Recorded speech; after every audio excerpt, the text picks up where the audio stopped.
You got me thinking now how quite literally sometimes, many times actually, when I think back to how I maybe evolved or how I felt solidified in who I am as a human, as a man, quite literally, it was the shoes I was wearing. It was the clothes that I was picking out and wearing. It's kind of funny, but can you unpack that a little bit? Quite literally trying different clothes, trying different shoes, seeing what feels right, seeing what feels like a stretch, seeing what feels like absolutely hell no.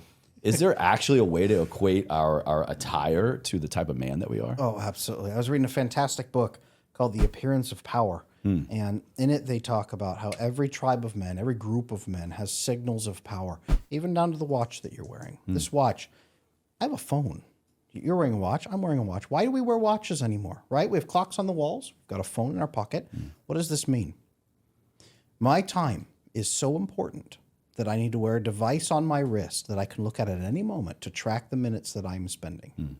When a man wears a watch, his time is worth tracking. That's what that means. The shoes that you wear, the shirt that you wear, the way that you've got your necklace there that you've got going on, everything about you sends a signal to other men like you that you are their tribe, or that they should not mess with you. That's another thing. Ooh, power, yeah. right? I got big shoulders. You got big shoulders. People don't mess with us. It's like, hey, we're going to vibe, or hey, we're going to have a problem. Correct. Interesting. So we're separating out from men that we find, that we connect with. There's facial features for this that are tracked into genetic pieces. There's everything, but it's differentiating yourself from other tribes, but zeroing in on your specific core of people that you want to work with. Damn. That's so intriguing. As you're talking, I'm just unpacking all the different clothes that I would wear. But more than that, like, it was identity. I went to a small private Christian school growing up, middle school, high school, so I was in a dress code. I was told what to wear and what image I was going to portray. Right after that, I joined the military. For 6 years, I'm wearing a uniform, a few different uniforms. After that, it was the first time really I had the luxury to choose on a daily basis who is Chase and what version does he want to quite literally show everybody. And also, there was an East Coast aspect to it too. I felt, okay, I need to be prim and proper. I need to tuck in my shirt. I got to have a button down and all this stuff. And then now coming out to LA for 5 years, I feel like, I'm wearing the beads. I'm wearing the beads and oversized shirt and the sneakers. And, I have never felt more like, so comfortable in my clothes, but comfortable in my skin and in my identity.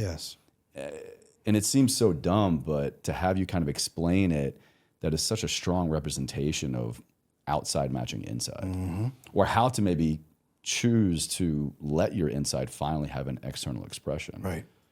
Interesting. Manhood is not about hiding. Manhood is about revealing, and it's about power. And not, when I say manhood's about power, it's not power to hurt people, power to control people. I get that all the time. You just want people to abuse their wife. No. Manhood is about the power to make changes in your world, feeding your children every day. That's power.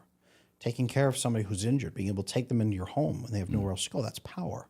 The power to change your pain, the power to change your life, to affect your own circumstances. Manhood is about power, and you embody that power in what you wear, right? Some men wear steel-toed boots everywhere they go because it's what they wear on the job, and it signals to other people, I wear steel-toed boots. Look at me. This is what I do. I probably do it for a living, but I'm also tough. Don't mess with me. I can kick your teeth in. Yeah. There's so many things that we signal to take care of each other and to say, get away from me or come toward me. That's good. That's what manhood is supposed to be. We are supposed to send signals. We're not supposed to be a black hole that no signals emerge from us. So if you're a man who's slinking through this world, hiding, being secretive, that's not who you want to be. Not really. Someone told you to be afraid of you. Someone told you to hide. Someone told you that manhood is too risky for you to live it.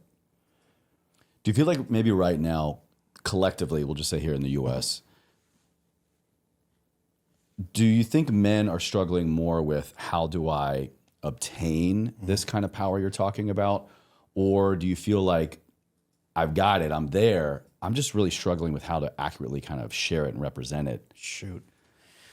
You didn't grow up in California, right? I did not know Virginia. Ooh, okay. What was schooling out there like? Did they teach you that men are bad and evil and that power is evil and men are not to be trusted, that boys are rapists? Did they teach you that growing up in public school? No, I boy. don't. No, it doesn't sound familiar. It was really, anything outside of the church was quite that. Aha. Yeah. So I grew up here in California, and I remember my female school teachers telling us how awful boys were, how awful men were. I remember in high school telling us how awful men are and how you have to handle your hormones and everything, or you will rape people, you'll be awful, you'll be evil. I remember them saying, why can't you be more like the girls? I remember all of that.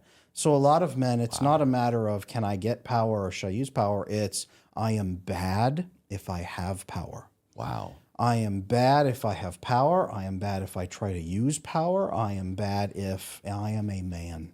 There are many men in this world, in America, especially in California, especially ashamed of their own manhood because they think it makes them evil innately to have power. Ashamed. Ashamed. Wow.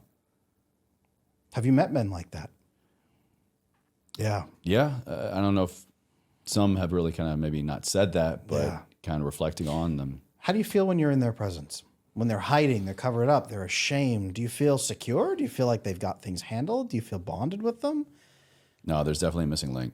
It's kind of the opposite, isn't it? They make you uneasy because you wonder what they're going to do. I know Yeah. I do. I want they could do anything. You're a little shifty. Exactly. Yeah. They're going to do anything it takes to minimize their pain and escape from blame or guilt. They're going to throw you under the bus. A man who stands for who he is, who is visible, who is seen, who is consistent with his moral principles, you can trust that man to always be himself. No matter what pressure is going to come down the pipe, I can trust Chase to be Chase. I don't have to say, if someone comes in and treats Chase a certain way, is Chase going to turn on me? No, Chase is going to be right there. He's going to tell the guy to shove it.